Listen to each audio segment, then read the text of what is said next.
Hello दोस्तों, उम्मीद करता हूँ आप सब मज़े में होंगे। Welcome to Gohar classes. दोस्तों, आज हम यूज़ ऑफ हैज़, हैव और हैड के विषय पर चर्चा करेंगे। हैज़, हैव, हैड का प्रयोग मुख्य क्रिया के रूप में पोसेसन, ओनरशिप, रिलेशनशिप व्यक्त करने हेतु किया जाता है। प्रेजेंट टेंस में हैव का प्रयोग आई, वी, यू, दे एवं प्लूरल सब्जेक्ट के साथ तथा हैज़ का प्रयोग ही, शी, इट, नेम्स एवं सिंगुलर सब्जेक्ट के साथ किया जाता है। पास्ट टेंस में हैड का प्रयोग सिंगुलर और प्लूरल दोनों सब्जेक्ट के साथ किया जाता है। फ्यूचर में आई, वी के साथ शेल तथा अन्य सभी सब्जेक्ट के साथ विल का प्रयोग किया जाता है। नेगेटिव और इंटेरोगेटिव में ध्यान देने योग्य बिंदु। जब डू, डज एवं डिड का प्रयोग होता है तो इनके साथ हैव का प्रयोग होता है। Assertive sentences structure.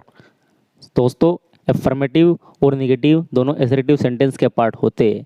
Sentence affirmative हो या नेगेटिव हमेशा सब्जेक्ट से आरंभ होता है। सब्जेक्ट के बाद वर्ब और नेगेटिव में वर्ब के बाद नोट का प्रयोग करते हैं। चलिए कुछ उदाहरण से समझने की कोशिश करते हैं।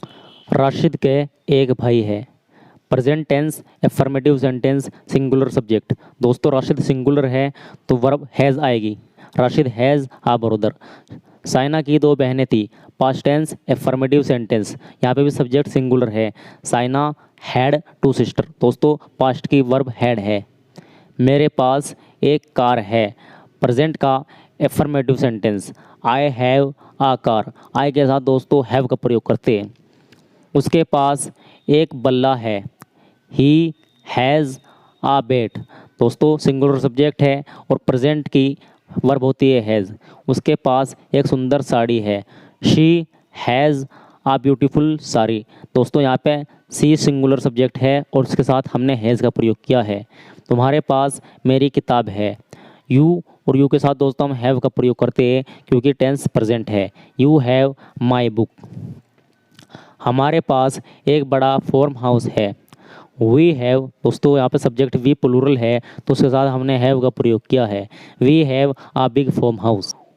उनके कई मकान है। प्रेजेंट का एफर्मेटिव सेंटेंस, यहाँ पे सब्जेक्ट हमारा प्लूरल है। They have many houses. दोस्तों, सिंगुलर सब्जेक्ट के साथ प्रेजेंट में हैज़ का और प्लूरल सब्जेक्ट के साथ हैव का प्रयोग करते हैं और हैड का प्रयोग पास्ट में सभी सब्जेक्ट के साथ किया जाता है। और नेगेटिव सेंटेंस में वर्ब के बाद दोस्तों नोट का प्रयोग करते हैं। तो दोस्तों, अब हम कुछ और सेंटेंस करने की कोशिश करते हैं। उसे अच्छा अनुभव नहीं है। प्रेजेंट का नेगेटिव सेंटेंस सिंगुलर सब्जेक्ट के साथ हैज़ का प्रयोग करते हैं। He, she not good experience. Salma के पास एक सुंदर बैग नहीं था।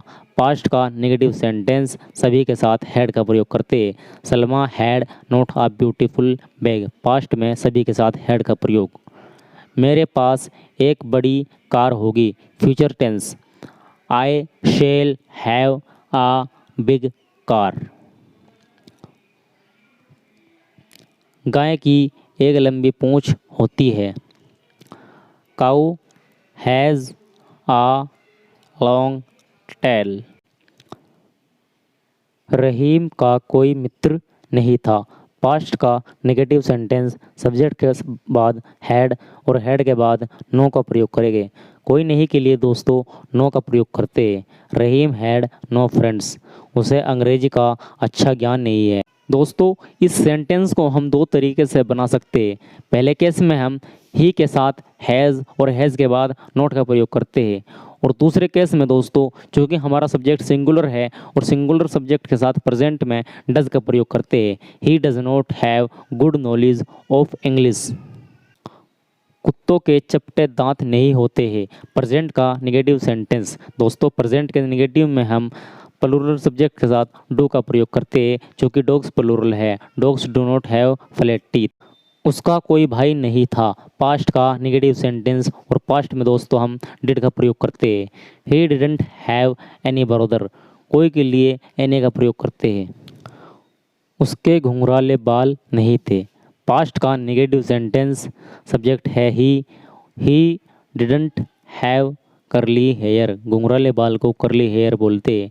दोस्तों पॉसेसिव केस में हम डू डज डिड का प्रयोग हेल्पिंग वर्ब के रूप में और हैव का प्रयोग मेन वर्ब के रूप में करते हैं। Interrogative sentences. दोस्तों इंटरोगेटिव सेंटेंस दो प्रकार के होते हैं। पहले केस में जब वाक्य क्या से आरंभ हो। इस सेंटेंस स्ट्रक्चर में इंटरोगेटिव दो प्रकार से बनाए जा सकते हैं। First, possessive verb has have had को सब्जेक्ट से पहले प्रयोग करते हैं और इनके बाद सब्जेक्ट, और अगर सेंटेंस नेगेटिव हो तो सब्जेक्ट के बाद नोट का प्रयोग करते हैं। दूसरे केस में डू डज डिड को सब्जेक्ट से पहले हेल्पिंग वर्ब के रूप में प्रयोग करते हैं और मेन वर्ब के रूप में हैव को सब्जेक्ट के बाद प्रयोग करते हैं, और अगर सेंटेंस नेगेटिव हो तो सब्जेक्ट के बाद नोट का प्रयोग करते हैं। तो चलिए दोस्तों अब हम कुछ वाक्यों की मदद से समझने की कोशिश करते हैं। क्या समीर के दो भाई हैं? प्रेजेंट का इंट्रोगेटिव सेंटेंस। दोस्तों सब्जेक्ट सिंगुलर है तो पॉसेसिव वर्ब हैज़ को सब्जेक्ट से पहले यूज़ करेंगे, और दूसरे केस में चूंकि हमारा सब्जेक्ट सिंगुलर है तो डज को समीर से पहले यूज़ करेंगे। क्या आपके पास मोबाइल नहीं है? पहले केस में चूंकि सब्जेक्ट हमारा प्लूरल है तो हैव का यूज़ करेंगे, have you not a mobile, और दूसरे केस में don't you have a mobile. क्या तुम्हारे पास थोड़ा समय है? प्रेजेंट में प्लूरल सब्जेक्ट यू के साथ डू का प्रयोग करते हैं, do you have some time. क्या उसके पास एक गाड़ी थी? Past tense, had he a car. Second case, did he have a car. क्या डाकुओं के पास बंदूकें थी? Did the robbers have guns. Second case, जब वाक्य के बीच में प्रश्नवाचक शब्द जैसे क्या, क्यों, कितना, कितनी आदि आए तो सबसे पहले हम इन्हीं की स्पेलिंग डालते हैं और टेंस के अनुसार डू डज डिड को हेल्पिंग वर्ब के रूप में प्रयोग करते हैं। जैसे तुम्हारे पास क्या है, सबसे पहले क्या की स्पेलिंग भाट आएगी और यू के अकॉर्डिंग डू आएगा, भाट डू यू हैव। तुम्हारे पास किताबें क्यों नहीं है? भाई do you not have a book. तुम्हारे पास कितनी गाड़ियां हैं? कितनी के लिए हाउ मेनी प्रयुक्त करते, how many cars do you have. तुम्हारे कितने दोस्त हैं? तो कितने के लिए हाउ मेनी यूज़ करते, how many friends do you have. गाय के कितने पैर होते, how many legs does a cow have. दोस्तों प्रश्नवाचक शब्द कितने की स्पेलिंग काउंटेबल नाउन के लिए हाउ मेनी और अनकाउंटेबल नाउन के लिए हाउ मच का प्रयोग करते हैं। दोस्तों अगर आपको क्लास अच्छी लगी है तो प्लीज़ लाइक कीजिए, सब्सक्राइब कीजिए और शेयर करना मत भूलें। अगली क्लास में जल्द ही मिलते हैं, तब तक के लिए धन्यवाद।